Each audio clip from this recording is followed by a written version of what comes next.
You noticed it gradually, not a fight, not a betrayal, not a single moment you could point to and say, that is when everything changed. Just a slow, quiet disappearance. Messages that used to arrive daily began arriving weekly, then stopped arriving at all. Invitations that once felt like a given became something you could not remember the last time you received. People who felt central to your life 6 months ago are now peripheral in a way that happened so quietly you almost did not notice until it was already complete. And here is the part that makes it stranger. A part of you is not as devastated as you expected to be. There is grief, yes, a real and specific grief that arrives in the evenings when the phone is quiet. But underneath the grief, something else, something that feels almost like relief. And that relief, that quiet, guilty, confusing sense that something has been set down, that was heavier than you realized, is the thing nobody talks about when they talk about losing friends. Carl Jung spent decades studying exactly this territory. Not the sociology of friendship, not the practical question of how to maintain social connections across the changes of adult life. The deeper question, what does it mean, psychologically, at the level of who you are becoming, when the social world you once inhabited quietly empties out? And what he found, documented across decades of clinical practice and his own profoundly examined personal history, was not what the culture's narrative about social health would suggest. He found that for certain people, at certain points in their psychological development, the contraction of the social world was not a sign that something was going wrong. It was a sign that something was going right, something that most people never allow to go far enough to discover what it contains. This video is about what that something is, to understand why relationships change as a person changes, why the social world that once felt like home can become, gradually and without any single dramatic event, a space that no longer fits. You have to understand something about how most relationships are actually formed.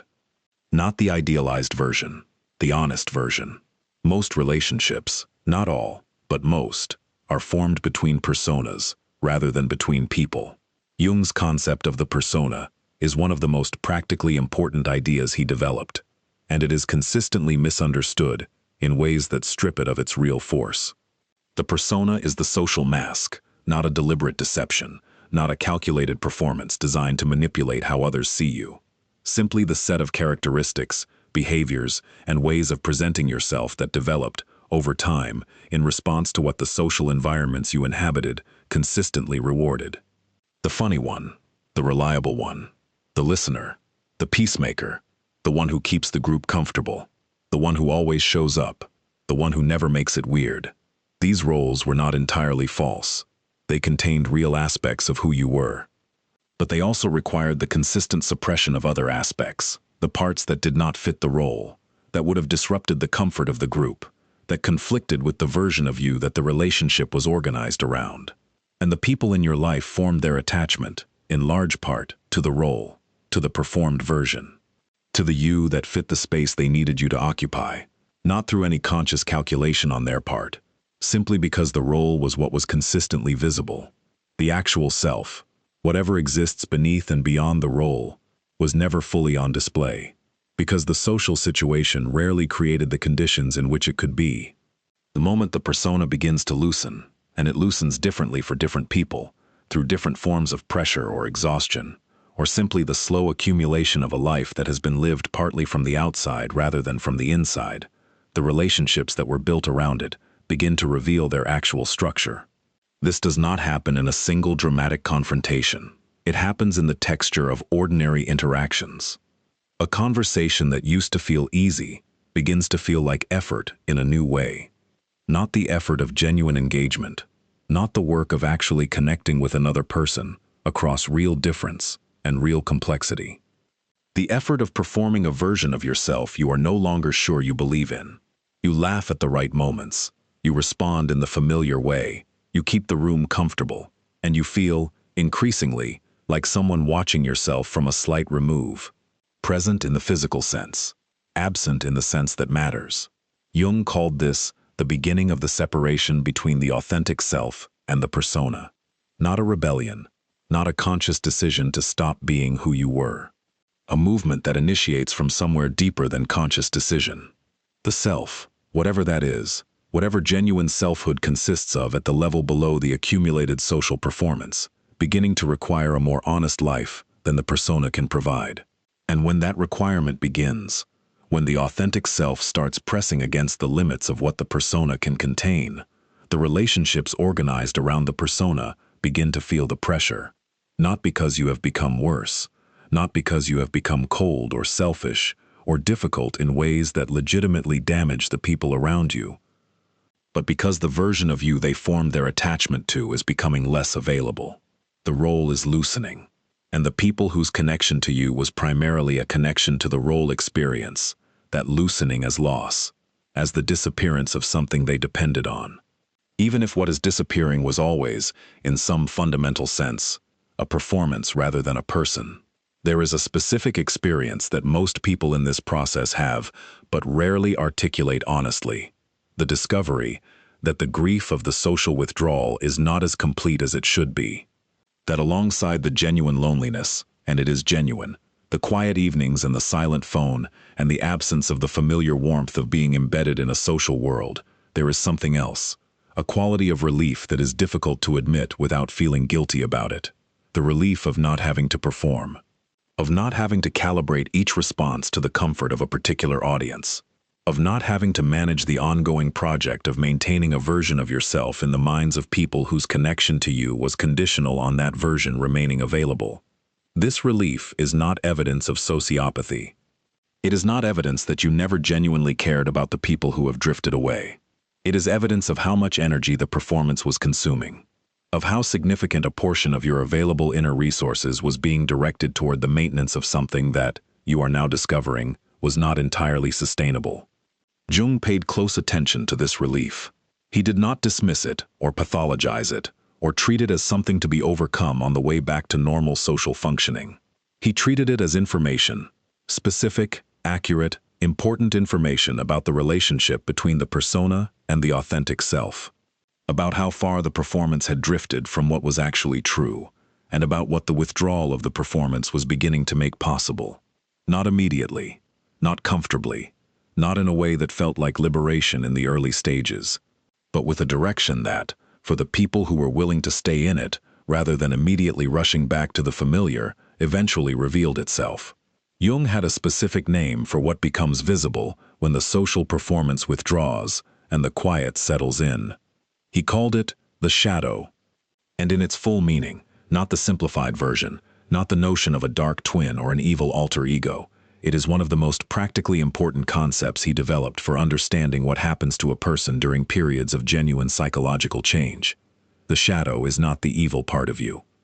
It is the collected everything that could not be included in the persona. Every quality, every impulse, every genuine reaction, every desire and fear and aspect of actual experience that did not fit the version of yourself that the social environment required you to present. The anger that was not appropriate in the contexts where it arose. The grief that had no space to be fully felt because life kept moving and stopping was not available. The ambition that conflicted with the image of someone who does not need much. The deep longing for something different that could never be fully named because naming it would have required changing things that changing felt impossible. All of this went somewhere, not into oblivion, into the shadow, and from the shadow, it continued to influence, in ways that the conscious mind could not easily trace to their source, the quality of daily experience, the disproportionate reaction to something small, the recurring pattern in relationships that seems to arrive without being chosen. The persistent sense of something missing that the social world, however populated, never quite addressed. The shadow speaks through these experiences. Not loudly, not with the clarity of direct communication.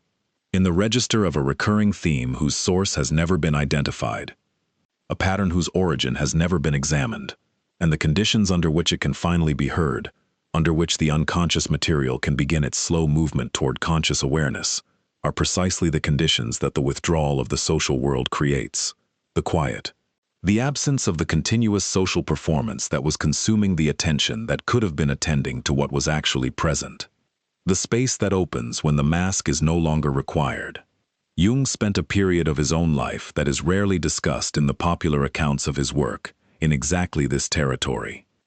After his break with Freud, After the professional community he had inhabited dissolved, and the recognition he had received evaporated, and the social world that had organized a significant portion of his adult identity fell away, he entered a period of profound and genuinely difficult withdrawal. He did not immediately rebuild.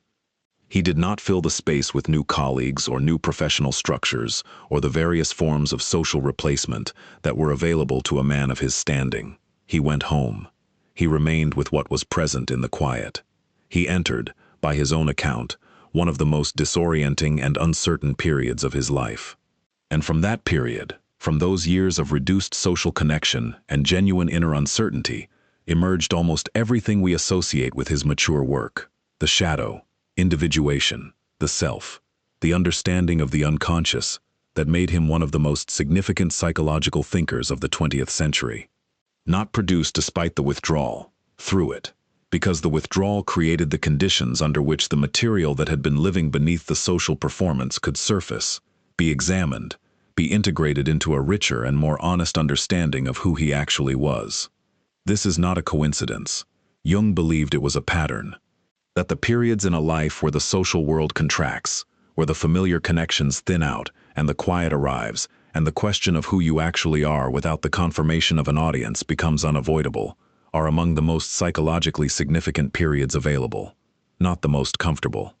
Not the ones you would choose if comfort were the primary criterion, but the most significant, in the specific sense that what they make possible, what they create the conditions for, cannot be achieved in any other way.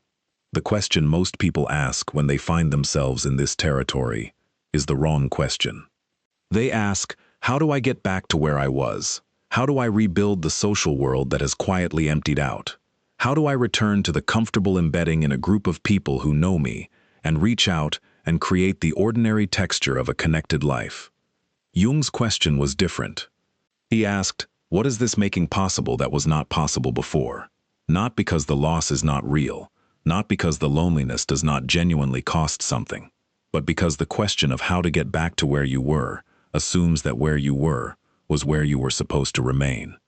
And what the quiet, when it is stayed in rather than immediately escaped, begins to reveal, slowly, imperfectly, with more discomfort than the popular accounts of self-discovery suggest, is that where you were was not where you were supposed to remain.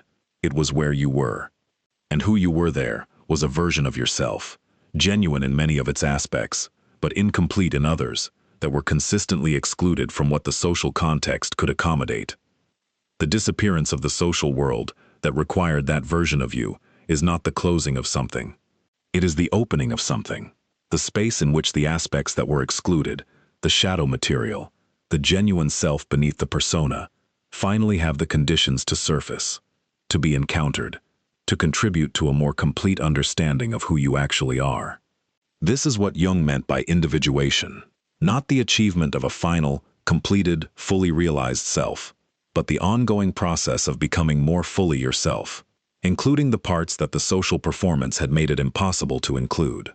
And this process, the real version of it, not the comfortable cultural narrative about personal growth, requires exactly the kind of quiet that the disappearance of the old social world creates. The quiet in which the question of who you are without an audience to perform for becomes unavoidable and genuinely answerable, perhaps for the first time.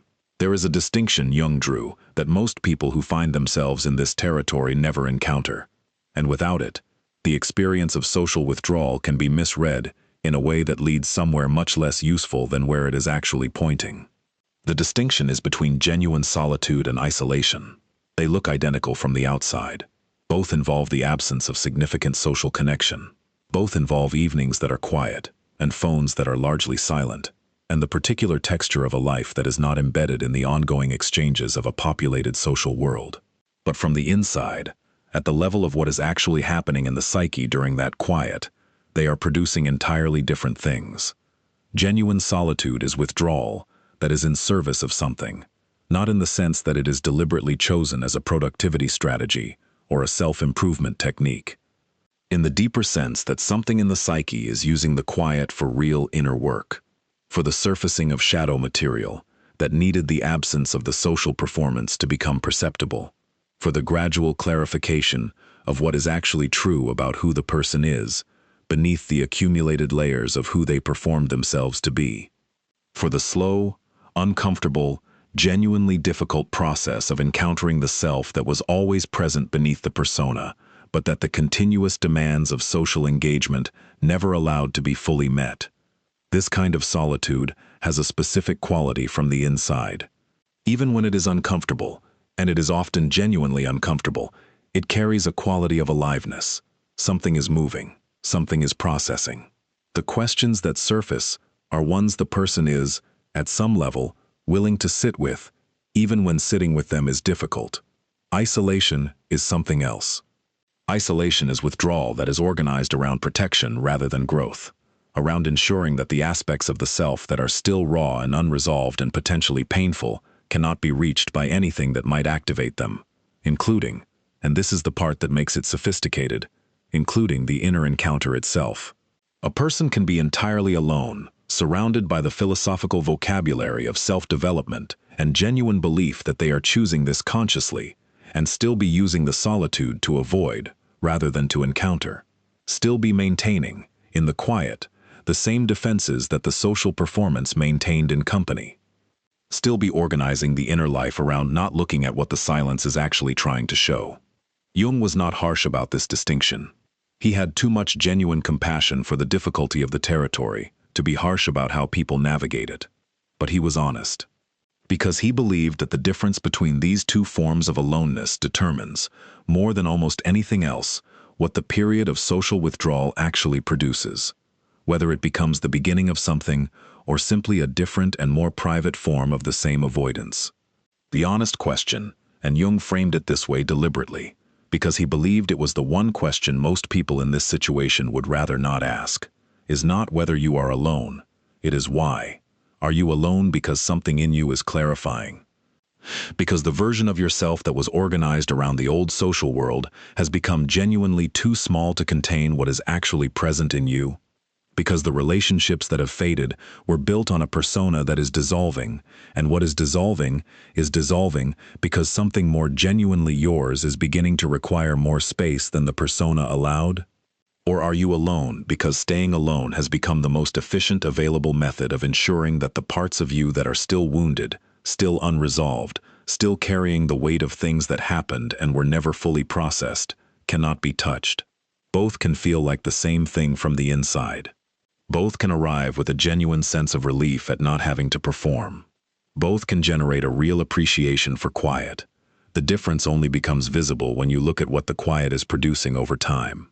Genuine solitude, even in its most uncomfortable phases, has a quality of forward movement. Something is happening, even when what is happening is difficult to articulate. The questions that surface are genuinely being held, even when they are not yet being answered. The shadow material that rises is being noticed, even when it is not yet being fully understood. There is a quality of honest encounter with the actual self that, however uncomfortable it is, feels more real than the performance it replaced. The other kind, the isolation that wears the clothing of solitude, produces something different over time, a sharpening of the reasons why others are the problem. A philosophy of self-sufficiency that requires continuous maintenance because the hunger for genuine connection has not disappeared.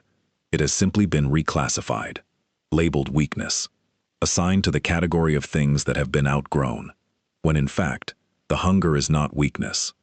It is the accurate perception of a genuine human need that is not being met, and the reclassification, the conversion of a real need into evidence of psychological sophistication, is the ego doing what the ego does when something it cannot easily accommodate is pressing against its preferred story about itself.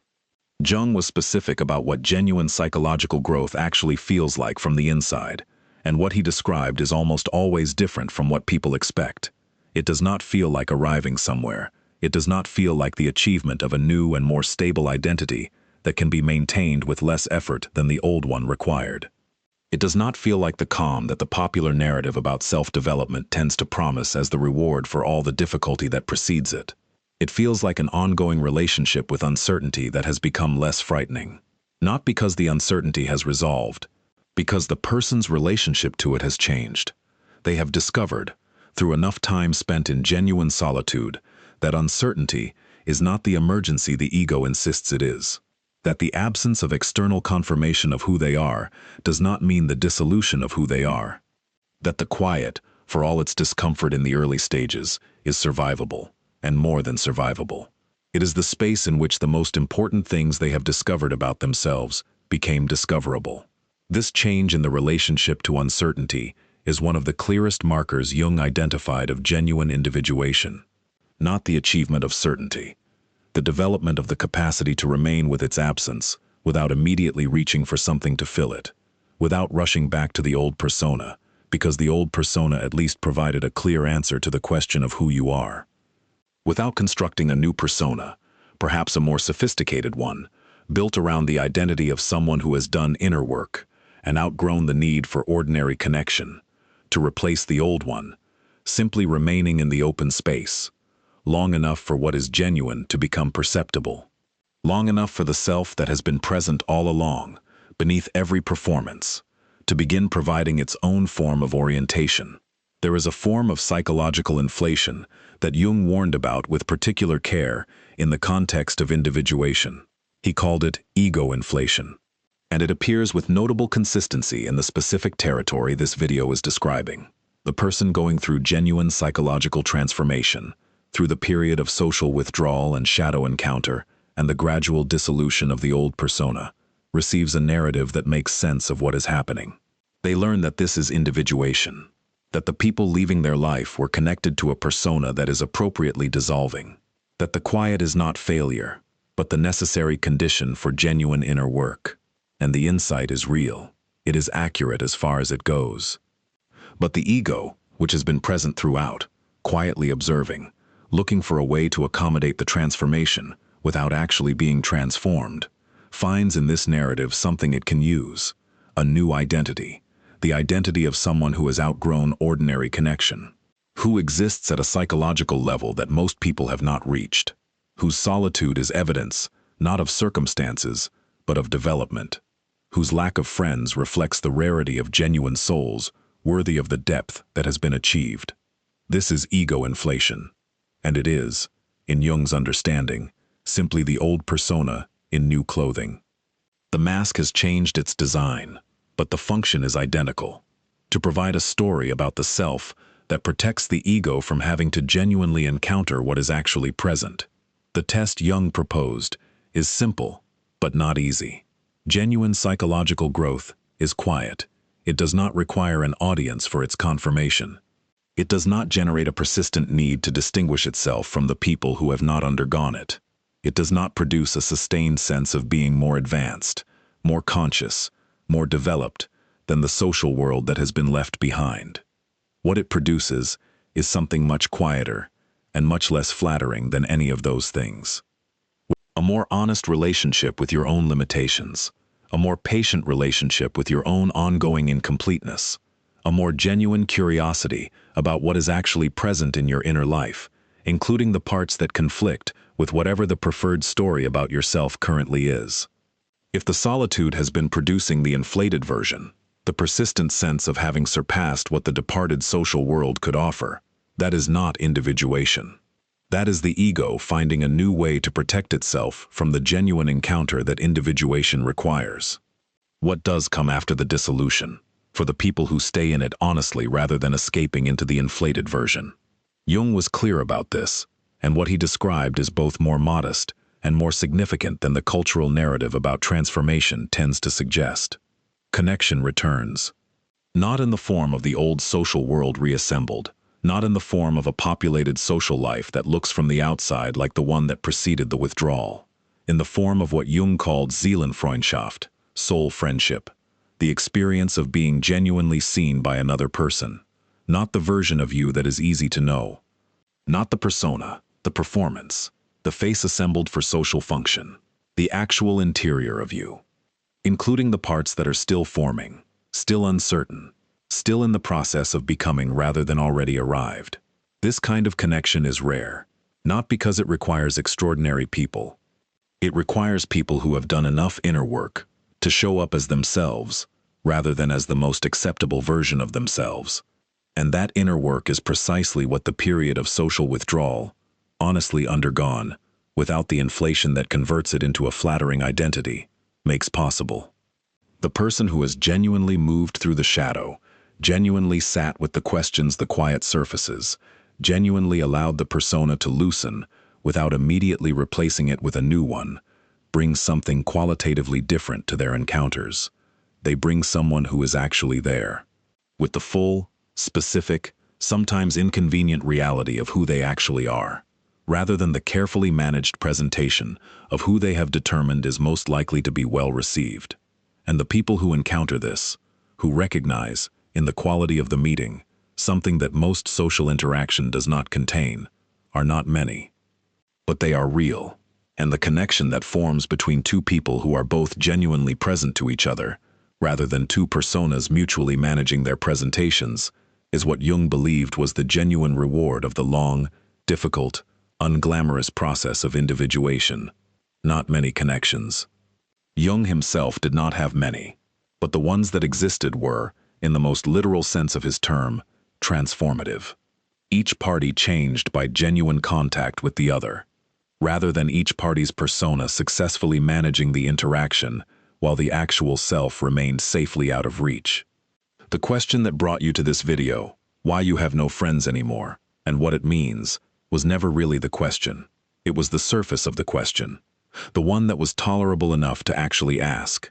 The deeper question, the one Jung spent his career helping people reach, is what has been sitting beneath the loss all along. Who are you becoming in the space that the old social world has vacated? Not who you plan to become, not who you have decided you are, not the identity you are constructing to make sense of what is happening, who you are actually becoming.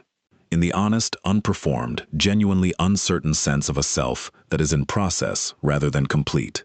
That self, the one that the quiet reveals when it is stayed in rather than escaped from, is not the person who had those friendships. It is not the person who fit the space those relationships required.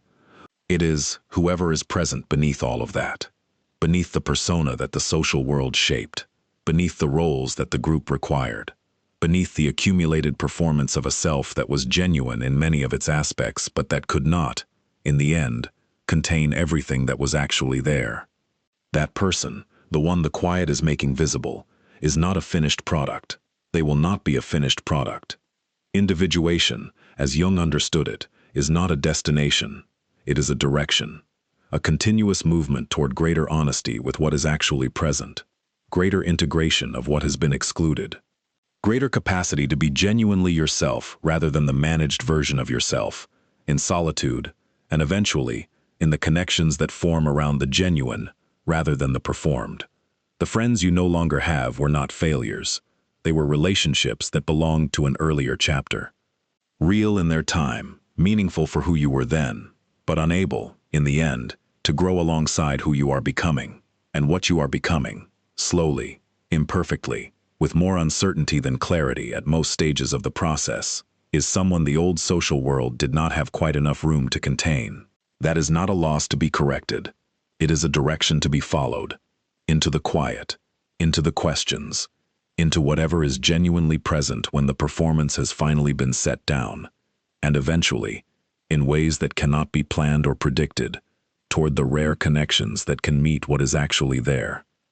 If something in this video gave language to something you have been carrying quietly, leave one word in the comments that describes what you have been in the process of becoming, because naming it, even in a single word, is the beginning of claiming it.